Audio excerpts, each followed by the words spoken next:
The average person is said to spend 15 minutes in the bathroom. Why not take advantage of that time and learn something new? Presenting the 15-minute podcast on weird facts, crazy details, and funny particulars that you'll be able to enjoy while you're taking a on your free time. Welcome to The Shit with Sam Butler. Welcome to another episode of The Shit Podcast. Joining me today is my friend Tania. Tania, welcome back. Thank you. Thanks for having me again. Thanks for being here. It's great.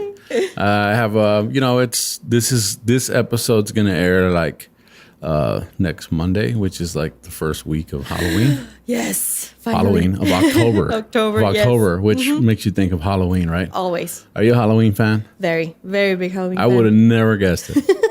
Really? Really? No, I don't know. You don't strike me like the Halloween kind of person. I'm just kidding. I know. I know exactly. That's why we're talking about it. I said this is perfect for my friend Tania. Thanks. Yep. And if you guys don't know, I mean, this podcast we try and fit the subjects with my friends, and welcome back to the throne. Thanks. The porcelain throne. It's very nice to be here. The pub. It's very comfortable. Yeah, this is the pub. Okay. Because you learn the shit. And then you go and tell your friends at the pub. Oh, yeah. So welcome to the pub. Perfect. Thank you. But I did have a special subject for you today, a special episode of The Shit, the first one in October. It's already October. Can you believe that? I know. It's so fast. It's terrible. I mean, it's very fun because it's here already, and I love autumn, and it's just amazing weather. But the year has just gone by way too fast. My favorite months, of the year in El Paso, anyways, is like September and May. Okay, nice. Right, spring and fall. I'm not that a fan of spring. I like spring. I know a lot of people have allergies and stuff. Oh, so yeah. No, not because of that. Just the heat. I just don't like the heat. And it's September, not so hot. October, it's starting to get colder, so I like it. I think it gets really hot like June. Yeah. El Paso and Juarez gets really hot around June, July, August. But May is still kind of nice. It's like, it's not cold anymore. It's not hot anymore. It's one of those things that I enjoy. So I like it. We can get right into the topic. We're going to talk about Stingy Jack. Stingy Jack. Stingy Jack. You never heard of Stingy Jack? Nope, not really. Okay. Maybe another name? No. You'll know who he is. No. Okay. I'll read you a little bit about Stingy Jack. Okay. It says, according to the legend, Stingy Jack was a miserably drunken and thoroughly unpleasant old man who lived in Ireland long ago. Okay. Jack is said to have met and gotten the better of the devil. Oh. Twice. Oh, wow. Nice. Right. So one of the legends, there's several legends about Stingy Jack. But what he did is he invited the devil out for drinks. Right. Okay. And then they got drunk together. And then when it was time to pay, he didn't have any money to pay. So he convinced the devil to turn himself into a coin. Okay. So that he could pay. Okay. Right? But instead of paying, he opened up his wallet, put the coin in his wallet, and he had a crucifix in his wallet so the devil couldn't turn back into the devil. Okay. And he kept him locked in his wallet. And didn't pay. That was Stingy Jack. Okay. Right? Cool. So then he didn't pay. He didn't pay for his bill, or if he paid for it, I don't know. But this is the legend. But he had the devil trapped in his wallet. Nice. Right. And so he finally agreed to let the devil out if he promised to leave him alone. Okay. He says, you got to leave me alone like for a year. Some of the legends say 7 years. Oh, nice. Right. So a year or 7 years. I don't know. Some of the people listening are going to go like, no, it was 6 years. With 6 months and 6 minutes. 6 months. No, I read several articles about this. Cool. And this is Irish folklore. Yep. Right. Nice. So it gets handed down from family to family. So Stingy Jack then releases the devil. And then the legend says, or the folklore says, that he tricks him again. Okay. He tricks him to climb up into a tree. And while he's up in the tree, he carves a cross on the tree So he can't get down. Okay. Right? And he only lets him down. He'll only let him down if he promises not to take him to hell when he dies. Oh, I guess that's a better bargain. Okay. So the devil agrees. Wow. So eventually, Stingy Jack dies. When he dies, he wants to go to heaven, of course. He was supposed to go to hell. He's supposed to go to hell. Yeah. Right? But God doesn't want him because he's a bad guy. Yeah. He's hanging out with the devil. Yeah. You know? So what ends up happening then is instead of him being allowed into heaven, he's kind of trapped here on the earth. Okay. Right? But then the devil keeps his word and doesn't take him down to hell. Doesn't take him to hell. So now he's a ghost that's wandering around. Okay. Right? So what the devil does, he tosses him from hell a piece of coal. And Stingy Jack takes that burning coal and he carves a turnip. Okay. A turnip is a root. Yeah. Right? Yeah. Carves it, hollows it out, and he puts the coal in there and he wanders around with his lamp. Oh. And that's where you get the jack-o'-lantern. Nice. Oh, Right. Okay. So the story of the jack-o'-lantern is based on Stingy Jack. Oh, nice. Right? And he walks around As a ghost. with his lantern. Right? And then so the idea was that you did the same thing at your house. You carved a turnip. Of course, this was Ireland. They didn't have pumpkins. Yeah, it was a turnip or a potato. It was a turnip or a potato. It was you're right. It was a root. It's a root, yeah. And they would carve faces into it and stuff like that. And some of the folklore says that this is to ward off evil spirits. Yeah. Some of it says it, and some of the stuff that I read said that the ghost of Stingy Jack will actually inhabit The jack-o'-lantern. one of the jack-o'-lanterns in somebody's home. So the idea is that you may have Stingy Jack as a guest for Halloween. Cool. Right? Would that be beneficial in any way? I don't know. It says, let me see. I'll see the variations. Some versions of the story say that Stingy Jack's ghost finds a place to stay on the night. Nice. Each year, Halloween night. On that night, Jack's spirit takes up residence inside the jack-o'-lantern somewhere in the world. So be careful. Stingy Jack might be inside the pumpkin inside your house. And in pulp culture, in the episode of the animated series, The Grim Adventures of Billy and Mandy and Billy, and Mandy's Jacked Up Halloween, Jack was a prankster who went too far, resulting in an execution. Oh.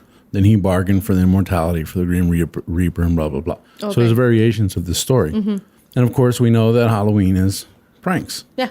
So that goes goes hand in hand, right?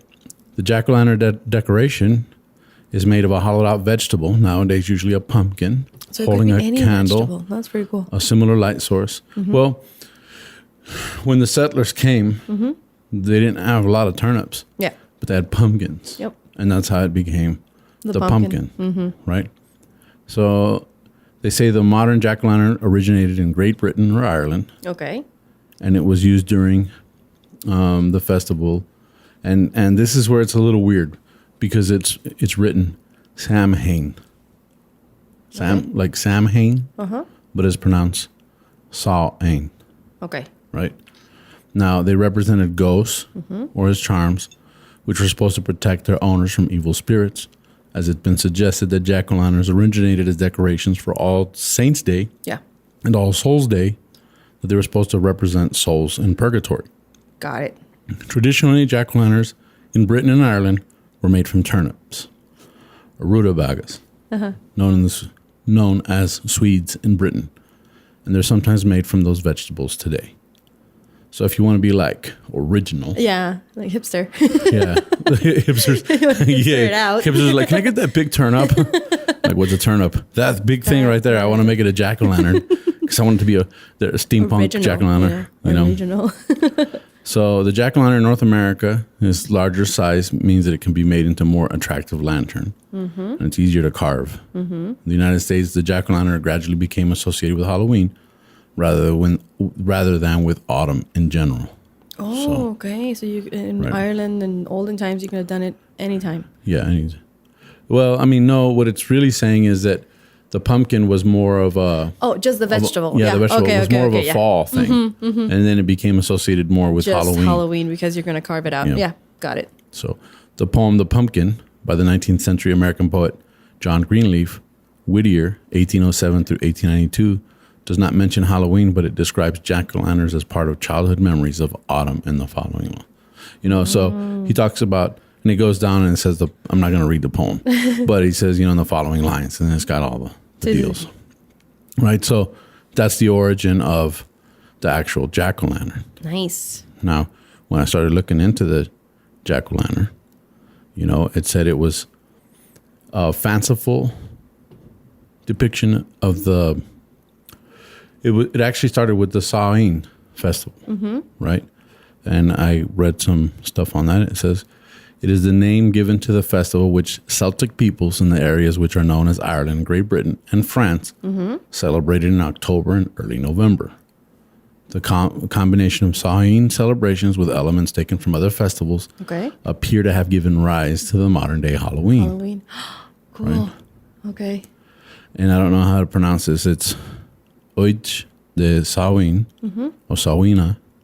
It's a name derived from Samhain, and is still the name of Halloween in Irish. So Samhain is celebrated by Wiccans and neo-pagan groups on October 31st. Cool. Right? Cool. But this is what some of the customs. Let's talk about some of the customs. Sure. The Samhain celebration marked the end of the harvest. It was considered to be a good time to slaughter animals because there was no longer any long grass for them to eat. The word Samhain appears in Irish literature from the 10th century onwards as an important date in the calendar. From the 10th century. Yeah. Wow. Nice. Says the time when fighting and trading were to stop and a good date for tribal leaders to gather their people together. The goings-on at those gatherings became a popular theme for Irish folktales. Okay. The name Samhain means summer's end. And it marked the end of the lighter half of the year, coming to the darker half. It is believed to have been the Celtic New Year, which would mean that many people would be thinking about their future, may have tried to find out what the coming year would bring. Right? So they do this by means of magic. Yep. Bonfires played a large part of this. Of course. As they do in the celebration of Halloween in the Republic of Ireland and the celebration of Guy Fawkes Night in the United Kingdom today. Okay. That's Right. November 5th, isn't it? I'm not sure. I think it is. Yeah. Yeah, you know more about that kind of stuff. Maybe. Yeah. On the night of Samhain, people and their animals would pass between bonfires as part of a cleansing ritual, and the bones of slaughtered animals would be thrown into the flames. So you see that it says there's no truth in the persistent modern rumor the Samhain was the name of an ancient Celtic death deity. Oh. However, it appears to have been a festival of dead, of which people believe that ghosts return from their old homes. Yes. And it has been suggested that the modern Halloween practice of dressing up in costumes originated with that Samhain custom. It was part of for them to not confuse, not to see you as human and wouldn't attack or wouldn't take you with them. Like they feel amongst ghosts and... Yeah, it was designed, it was like camouflage. Yes. Right? Exactly. So if you dressed up as a ghost or a ghoul or something like that, they would know that you weren't one of them, and then they wouldn't take you. Because they were, they would be around you, with you, and just having a good time. Having a good time. And it's crazy because that's kind of similar to, November 2nd here in Mexico. It's the Day of the Dead. It's the same thing. You're with your ancestor, they're coming back, and it's all around the same time frame. Yeah. Right? Yeah, the change of weather, the change of perception within the world, and how everything is different. Yeah. So Pope Gregory III, between 731 and 741, fixed the date of All Saints' Day on November 1st to Christianize the Samhain Festival of the Dead. Got it. And so November 1st, Mexico, it's November 2nd. So it's all together. Yeah. So for Wiccans and neo-pagans, this day is a very important religious festival. Yep. They celebrate this. I don't know very many Wiccans or neo-pagans. Me neither, but I've read a little bit, and it is important. No, this is the thing. This is like the shit, right? They don't do this in Australia. Oh. It's in the Southern Hemisphere. They don't have this change. October 31st would not be the summer. It would not be from the summer to the fall equinox. Yeah. Right? It would be from the fall to the spring. From the winter to the spring. Winter to spring. Right? So they have a different one. It's called Beltane. Okay. Right. Now, they celebrate Halloween because it's commercialized now. It is. Right. The whole world knows Halloween. And it's fun. And they push it and all that kind of stuff. Well, Beltane is a pagan festival that should be celebrating in the Southern Hemisphere. Okay. In Australia, the retailers are pushing Halloween, and it's something that Wiccans and neo-pagans don't like. No, well, of course not. It's like they like Halloween. Yeah, but you're making money with our culture, with our beliefs, with our religion, or whatever they want to call it. Yeah.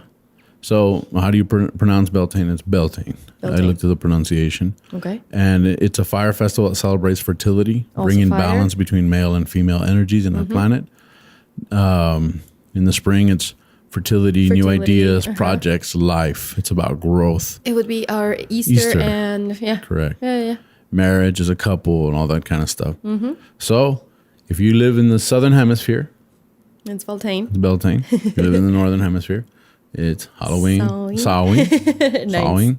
Yeah, it was like Sawayn. And they don't pronounce all of their vowels and consonants either. So it's Soris. Yeah. Sorsha. It's very different from how you spell it to how you pronounce it. So we might be butchering this name, and we're sorry. No, and it's fine. But this is the origin of the jack-o'-lantern. Next time you're sitting at a pub or with your friends and you want to talk about something or you don't know what to talk about, this might be something you want to talk about. It's the shit.